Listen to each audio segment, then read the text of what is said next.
வணக்கம் and welcome to Tanjun Culinaries.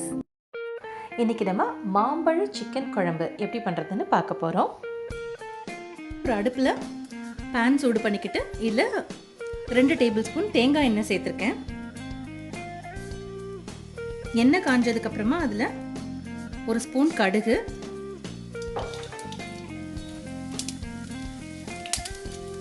ஒரு பெரிய துண்டு பட்டை,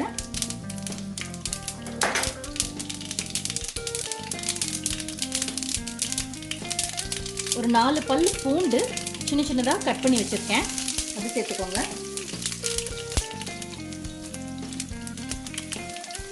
கொஞ்சம் கருவேப்பிலை,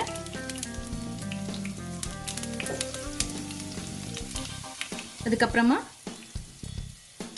2 மீடியம் சைஸ் வெங்காயம் அரிஞ்சு வச்சுருக்கேன், அதை சேர்த்துக்கலாம். கூடவே ஒரு 6 பச்சை மிளகாய் காரத்துக்கு சேர்த்துக்க போகிறேன். இதில் நம்ம மிளகாத்தூள் சேர்க்க போகிறதில்ல, காரத்துக்கு பச்சை மிளகாய் தான்.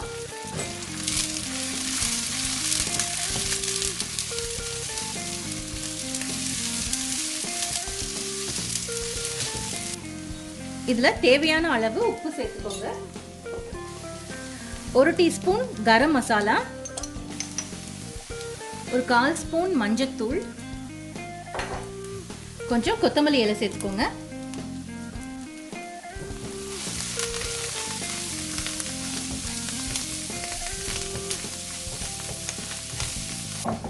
இப்போ இதில் ஒரு 400 கிராம் சிக்கன் வச்சுருக்கேன். நான் போன்லெஸ் சிக்கன் இன்றைக்கி யூஸ் பண்ணுறேன், ஆனால் நீங்கள் போன்ஸோட கூட பண்ணலாம். இப்போ இந்த சிக்கனை இதில் ஆட் பண்ணிக்கிறேன்.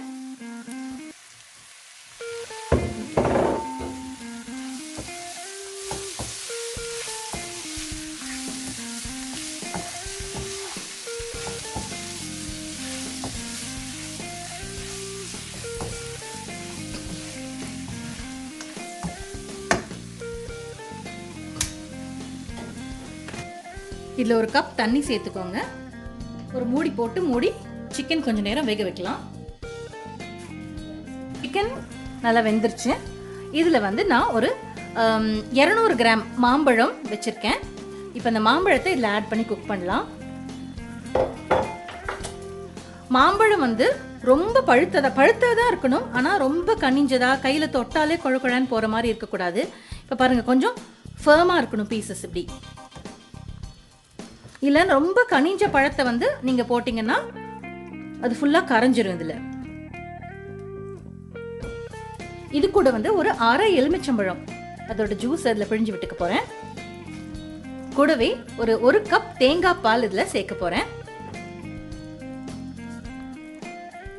கூடவே இன்னும் கொஞ்சம் ஒரு அரை கப் அளவு தண்ணி சேர்த்துக்கோங்க. உங்களுக்கு எந்த கன்சிஸ்டன்சிக்கு வேணுமோ அதுக்கு தகுந்த மாதிரி.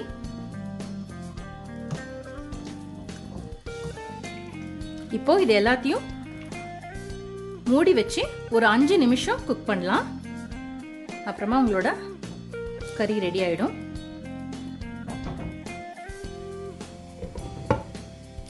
Get cooked for 5 minutes. 5 நிமிஷம் ஆயிடுச்சு, நல்லா கொதிக்குது. இப்போ நம்ம குழம்பு ரெடி ஆயிடுச்சு, ஆஃப் பண்ணிடலாம். இதில் முக்கியமாக நீங்கள் தேங்காய் எண்ணெய் யூஸ் பண்ணுங்கள், அப்போ தான் அந்த நல்ல டேஸ்ட் வரும். மாம்பழ சீசனில் மாம்பழத்தை வச்சு இந்த மாதிரி ஒரு சிக்கன் குழம்பு கூட நீங்கள் பண்ணலாம். இந்த ரெசிபி உங்களுக்கு பிடிச்சிருந்தா Tanjun Culinaries சப்ஸ்கிரைப் பண்ணுங்கள். தேங்க்ஸ் ஃபார் வாட்சிங்.